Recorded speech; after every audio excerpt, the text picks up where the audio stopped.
Hello, inspector Banerjee speaking. Inspector, నేను commissioner Harish గుప్తాను మాట్లాడుతున్నాను.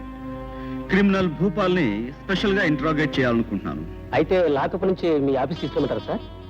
Inspector, Bhupal చాలా జిత్తుమారి మిమ్మల్ని మోసం చేయొచ్చు. అందుకే స్పెషల్ సిఐడి ఇన్స్పెక్టర్ కేసును పంపుతాను, అతనితో పంపించండి. Okay? All right sir.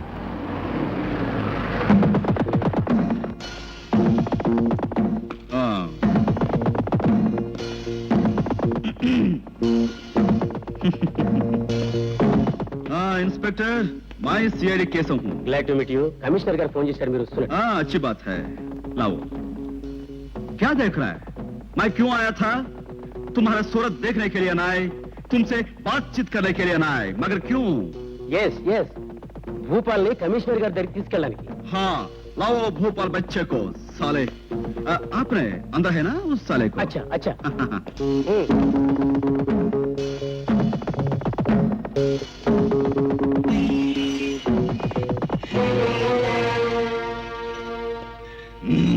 Keshav साहब, इतने भूपाल. अतनु काका नुव्वा, हम जानते हैं.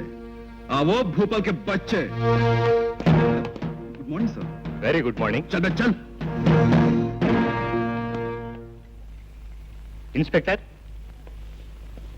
ఆ ఆఫీసర్ ఎవరు భూపాల్ని ఎక్కడ తీసుకెళ్తున్నాడు? అదేంటి సార్, ఆ సిఐడి కేసుని మీరేగా ఫోన్ చేసి పంపించారు? What nonsense! సిఐడి కేసు ఏంటి, నేను ఫోన్ చేయడం ఏంటి? మీరు ఫోన్ చేయలేదా? మరి వాడేవాడు? కాళిదాస్ అయి ఉంటాడు. Go and catch them.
Mohini, Mohini,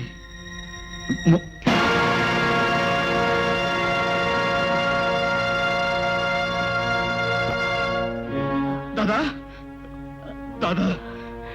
బేటా, అయిపోయింది. నా కథ ముగిసిపోయింది. నువ్వు వెళ్ళిపో, వెళ్ళిపో. దాదా, నాకు బతుకునిచ్చిన నిన్ను ఈ పరిస్థితిలో ఎలా వెళ్ళను? నేను వెళ్ళాను. నువ్వు వెళ్ళిపో నాయనా, నువ్వు వెళ్ళిపో. అవును బేట, అనుక్షణం ప్రమాదంలో, గడియకో గండంగా కత్తులబాటులో పరిగెడుతూ, చట్టం నుంచి తప్పించుకుంటూ ఏదో ఒకనాడు దిక్కులేని చావు చావటం కంటే బేటా, కాళీ, ఈ జీవితాన్ని చెరిపేసి మంచి మనిషిగా, మరో మనిషిగా కొత్త జీవితాన్ని ప్రారంభించు నాయనా, కొత్త జీవితాన్ని ప్రారంభించు. నువ్వు వెళ్ళిపో నాయనా, నువ్వు వెళ్ళిపో, వెళ్ళిపో.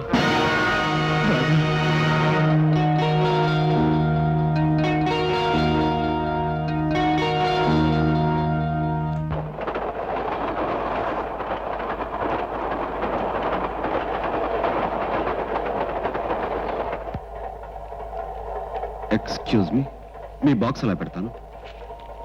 All right.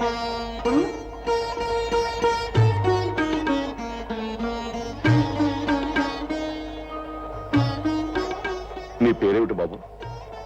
ఏలటానికి రాజ్యాలు లేకపోయినా పేరు మాత్రం రాజా. ఏం చేస్తుంటావు?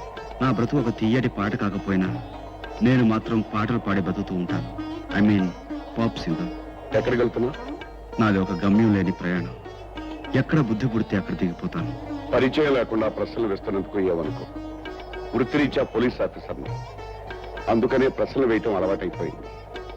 అదీ కాక నిన్ను చూస్తుంటే ఏనాడో దూరం అయిపోయిన ఒక మనిషి గుర్తొచ్చాడు. ఎవరు? మీ కొడుక? అరే, అంత కరెక్ట్ ఎలా చెప్పావు? మీరు నా తండ్రిలా అనిపించారు, నేను మీ కొడుకులా కనిపించుండొచ్చని అలా అన్నాను. అవును బాబు, పసితనంలోనే వాడు మాకు దూరం అయిపోయాడు.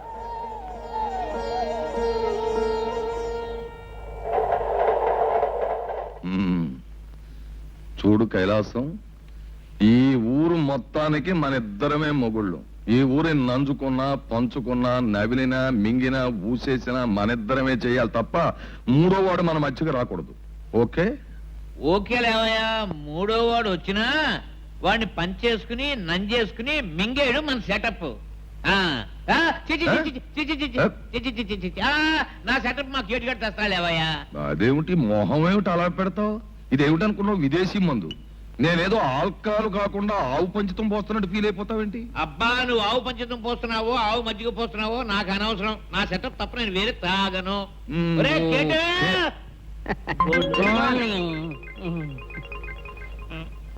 చూడబు ఏ అద్దా, ఈ రెండు ఒక తల్లి పాలే.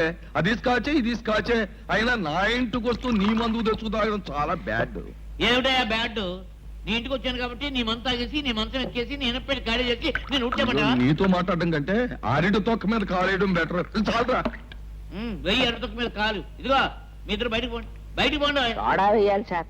చూడలేదు బేడలేదు, నేను చూసుకుంటాను. పోవాలి బయటకు నువ్వు. ఓకే. వెళ్ళు, వెళ్ళు. ఆయన కైలాసం, ఓ మాట చెప్పు. అసలు నేను ఎప్పుడైనా మందులో విషం కలిపి నేను చంపేస్తాను, నా మీద డౌటా? డౌటే. నువ్వు ఇచ్చిన ఇస్తావు. ఏం పెద్ద బుద్ధివంతుడు నువ్వు? ఇదిగో, ఎంత బుద్ధిమంతుడికైనా నీలాంటి గుంట నక్కను చూస్తే విషం ఇచ్చి చంపేయాలని కూడా అనిపిస్తుంది. కానీ చీర్స్. చీస్. సరేగానే బావా, నీ దొంగ బియ్యం వ్యాపారం బాగా సాగుతుందా, లేకపోతే చెక్కు పోస్ట్ దగ్గర ఎవరైనా చెక్కుతున్నారా? ఎవడు చెక్కలేడు. ఓకే, కానీ నేను చెక్కే పడాలని నీ సత్సంకల్పం. చచ్చా. కానీ హైదరాబాద్ లో మా బావ అక్కడ మంత్రిగా ఉన్నంత కాలం నా వ్యాపారానికి ఏం డోకా ఉండదు. ఓకే, కానీ నువ్వే జాగ్రత్తగా ఉండాలి. ఏంటంట? నీ దొంగసారా వ్యాపారం, నీ క్లబ్ వ్యవహారం బయటపడితే తలుపిరుకు బల్లిలా కటకటాలనుక నలిగిపోతావు. ఏమి నేను నలగను. హైదరాబాద్ లో మా బావ మంత్రిగా ఉన్నంత కాలం మనకి ఏమీ డోకలేదు. ఆయన చాలా మందితో కనెక్షన్ పెట్టుకుని ఉన్నాడు. కనెక్షన్స్ ఉన్నాయి. మీ బావకి బాగా బ్యాడ్ నేమ్ ఉంది. మీ బావకున్నంత బ్యాడ్ నేమ్ మా బావకి ఏమీ లేదు. పైగా కోతి కొబ్బరికాయ దొరికినట్టు మీ బావ మినిస్ట్రీ డాన్స్ చేస్తున్నాడు. రేపో మాపో పోలీసులు అంటే జ్ఞాపకం వచ్చింది బావ. ఏమిటి? ఆనందరావు అని చౌరి షర్ట్ ఉండేవాడు, గుర్తుందా నీకు? ఆడిని అలా మర్చిపోతాం. ఆడు కొట్టిన దెబ్బ సారా చూపుతో నిన్ను, బస్తా బియ్యంతో నన్ను పట్టుకుని 3 మాసాల కటకటాలు వెనకాల దూశాడు కదా. అప్పుడు ఆడి కొడుకే కదా ఇప్పుడు ఇక్కడ ఎస్ఐగా ఉంటున్నది. తెలుసు తెలుసు తెలుసు. రేపు అదే ఆనందరావు ఎస్పీగా మన ఊళ్ళో ఛార్జ్ తీసుకోవడానికి రాబోతున్నాడు. అవునట బావా, అవునట. వాడొస్తే కప్పల మీద పావు స్వారీ చేసినట్టు మన మీదకి వచ్చేస్తాడు. ఓకే?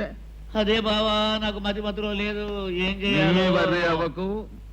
మన జనం బెజవాడ స్టేషన్ లో ఎక్కి వాడి బుర్ర రామకీర్తన బాడించేసి రాజమండ్రిలో దిగిపోతారు. ఓకే?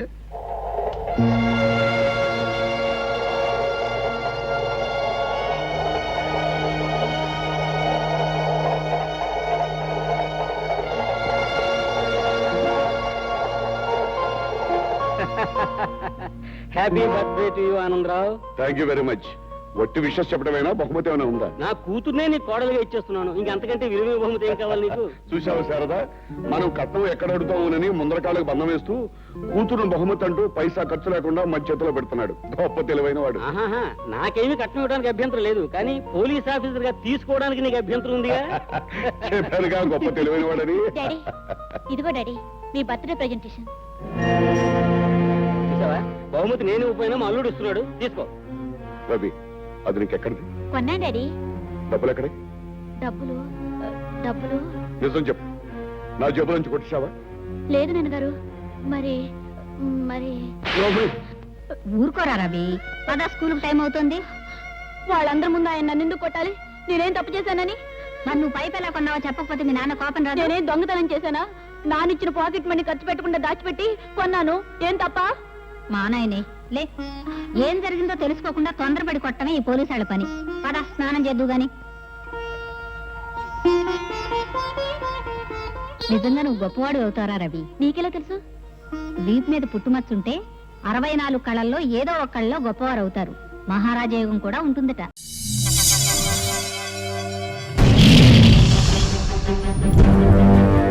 ఒకడొచ్చి నేను పులి అంటే కింద పైన మూసుకొని కూర్చోవాలి.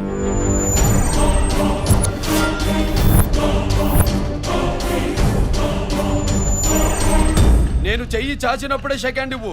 చనువిచ్చాడు కదా అని చక్కెరెక్కాలని చూస్తే చుట్టాను చూడటానికి కూడా స్కెల్టన్ మిగలదు.